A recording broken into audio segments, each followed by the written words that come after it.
Hi hello friends, అందరూ ఎలా ఉన్నారు? నేను ఈ రోజు మీ ముందుకి మరొక కొత్త వీడియోతో అయితే వచ్చేసాను. ఈ రోజు కోసం లక్షలాది మంది ప్రజలు ఎదురు చూస్తున్న రోజు మాట, అంటే ఈ దర్శనం కోసం. మన రాష్ట్రం నుంచే కాకుండా చుట్టుపక్కల రాష్ట్రాల నుంచి కూడా ప్రజలైతే చాలా ఎక్కువ మంది, అంటే లక్షల్లో వస్తారు తెలుసా అండి ఈ స్వామివారి దర్శనానికి. ఆ స్వామి మరెవరో కాదండి, ఉత్తరాంధ్ర ప్రజల ఆరాధ్య దైవంగా పిలుచుకునే శ్రీ వరాహ లక్ష్మీ నరసింహస్వామి. ఈయన 360 రోజులు కూడా లింగాకారంలోనే మనకి దర్శనమిస్తారు. ఈ ఒక్క రోజే, అది కూడా కొన్ని గంటల పాటు మాత్రమే మనకి నిజరూప దర్శనం ఇస్తారండి. అది కూడా 2 అవతారాలు, వరాహ లక్ష్మీ నరసింహ అవతారం సమ్మిళిత రూపంలో మనకి దర్శనం అయితే ఇస్తారు. అదేంటి 365 రోజులు అలా ఉండి ఆ ఒక్క రోజే నిజరూప దర్శనం ఇస్తున్నారు అని అనుకుంటున్నారా? దాని వెనక పెద్ద చరిత్రే ఉందనే చెప్పుకోవాలి.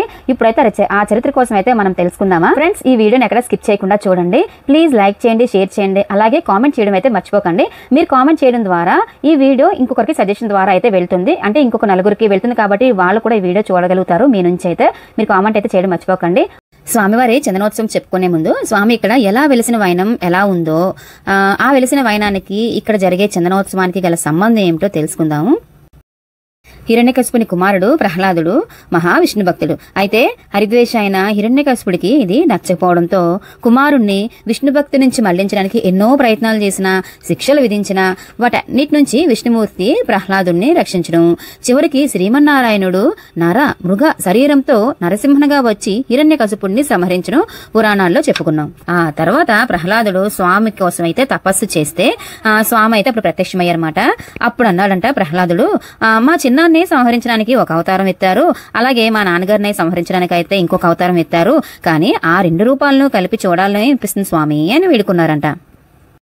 అప్పుడు స్వామివారు ఆ 2 రూపాలతో కలిసి ఆ కొండ మీద వెలిశారు. అందుకే అది సింహాచలం అయ్యింది. ఇప్పటికీ కూడా కొండ మీద ఉన్న గర్భాలయాన్ని ప్రహ్లాద మండపం అని అంటారు. ఆ తర్వాతి కాలంలో చంద్రవంశానికి చెందిన పురూరవుడు అనే రాజు విమానం మీద వెళ్తూ ఉండగా అయితే ఈ స్థలానికి ఉన్న అత్యంత శక్తి ప్రభావం వలన పురూరవుడు విమానం అయితే కిందకు ఆకర్షించబడిందంట.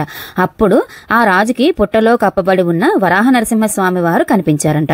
విగ్రహాన్ని సంవత్సరం కాలం పాటు చందనోత్సవంతో కప్పి ఉంచి వైశాఖ శుద్ధ తదియ రోజు, అంటే అక్షయ తృతీయ రోజున మాత్రమే చందనం లేకుండా నిజరూప దర్శనం కలిగేటట్టు చేయాలని ఆకాశవాణి పురూరవుడికి చెప్పిందట.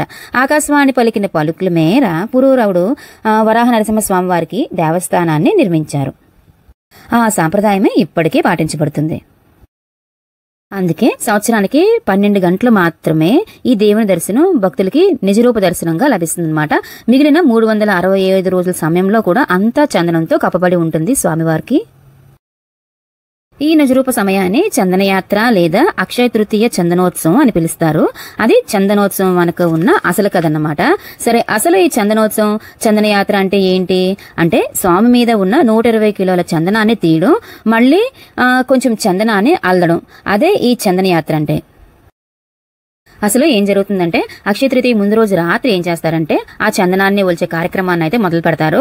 చాలా అంటే చాలా అద్భుతంగా ఉంటుంది. అది ఎలా అంటే, వెండి బంగారంవి చిన్న చిన్న పరికరాలు ఉంటాయన్నమాట. వాటితో కొంతమంది భక్తులు వెళ్లి నెమ్మదిగా ఆ చందనాన్ని అయితే ఒలిస్తారనమాట. అలా చేశాక అప్పుడు స్వామివారి నిజరూప దర్శనం లభిస్తుంది కదా. అప్పుడు అక్షయ తృతీయ మాట, అంటే ఉదయం నుంచి అక్షయ తృతీయ ఉదయం నుంచి ఆ రోజు సాయంత్రం వరకు నిజరూప దర్శనాన్ని అలాగే ఉంచుతారన్నమాట. అలాగే ఒలిచేసిన చందనం ఉంటది కదా, ఆ చందనాన్ని అయితే అక్కడ ప్రసాదం కూడా ఇస్తుంటారన్నమాట. ఆ రోజు ఎవరైతే వెళ్తారో వాళ్ళందరూ అక్కడ ఆ చందనాన్ని కొనుక్కోవచ్చు, అలాగే ప్రసాదంగా కూడా తీసుకోవచ్చు అనమాట. ఇంతకీ 2024వ సంవత్సరం స్వామివారి చందనం ఒలిపి ఎప్పుడంటే మే 10వ తారీఖు శుక్రవారం అన్నమాట. స్వామివారి నిజరూప దర్శనం తెల్లవారుజామున 4 గంటలకి ప్రారంభమవుతుంది. మళ్ళీ రాత్రి 12 గంటల వరకు స్వామివారికి నిజరూప దర్శనం దొరుకుతుందండి. ఎవరైనా భక్తులు ఆన్లైన్ ద్వారా ముందుగానే టికెట్స్ బుక్ చేసుకోవాలంటే మీకు ఆ వెబ్సైట్ అయితే కింద డిస్క్రిప్షన్ లో ఇస్తాను, అక్కడ లింక్ చూసుకొని టికెట్స్ అయితే మీరు ముందుగానే బుక్ చేసుకోండి. అలాగే వైజాగ్ రైల్వే స్టేషన్ నుంచి సింహాచలానికి అయితే 12 కిలోమీటర్లు, అలాగే వైజాగ్ ఆర్టీసీ కాంప్లెక్స్ నుంచి సింహాచలానికి అయితే 14 కిలోమీటర్స్ దూరంలో అయితే ఉన్నది. ఈ సింహాచలానికి ఎలా చేరుకోవాలంటే, బస్ మీద వచ్చే వాళ్ళకి ఎవరికైనా సరే బస్ నెంబర్స్ అయితే మీకు డిస్క్రిప్షన్ లో ఇస్తున్నాను. ఆ బస్ నెంబర్ చూసుకొని మీరు కాంప్లెక్స్ అయితే కాంప్లెక్స్, రైల్వే స్టేషన్ అయితే రైల్వే స్టేషన్ దగ్గర ఎక్కితే డైరెక్ట్ గా సింహాచలం కొండ దగ్గరికి అయితే మీకు బస్ వచ్చేస్తుందండి. ఈ వీడియో కనుక మీకు నచ్చినట్లయితే ప్లీజ్ లైక్ చేయండి, షేర్ చేయండి అండ్ సబ్స్క్రైబ్ చేసుకోవడం మర్చిపోకండి మా ఛానల్ ని.